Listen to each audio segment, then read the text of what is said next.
In this video, I'm going to show you how to make a cone like this cone in Minecraft, which is shockingly easier than the enormous command block building you're probably picturing.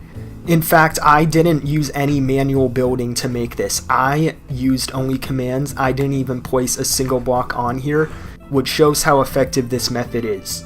So let's look at what's actually going on here. So here we have a repeater clock.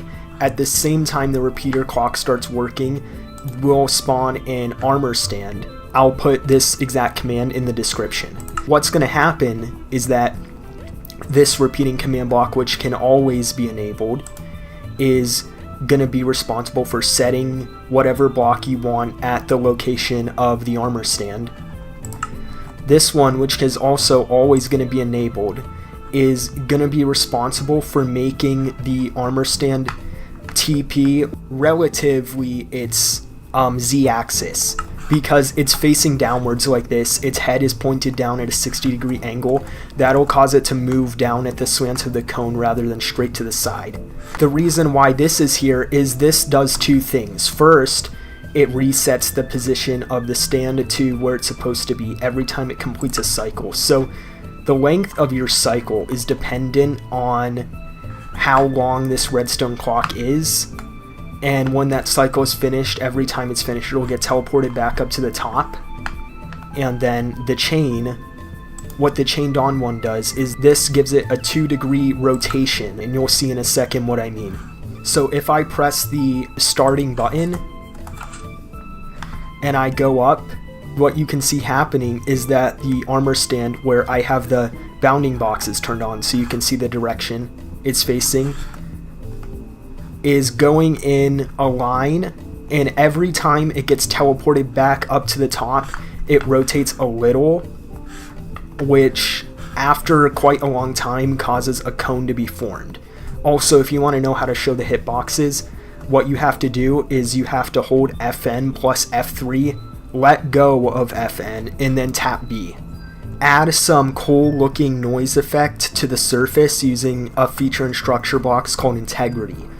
So if I go into each of these that are set to corner, so if I set it to corner, one block outside in every direction from the box that needs to be selected,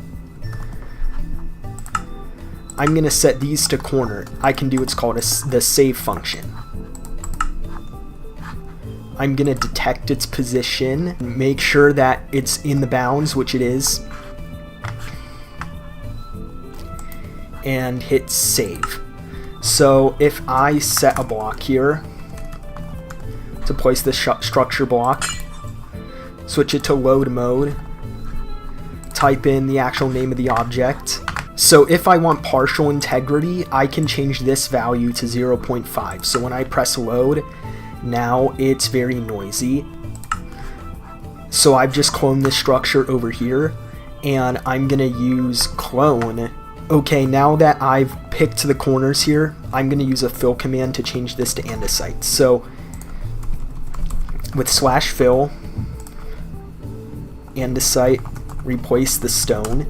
So what I need to do is I need to find the bottom northwest corner of this other spot, which in this case is here, and I'm going to use the clone command to clone it to this specific location, ideally filtering the andesite.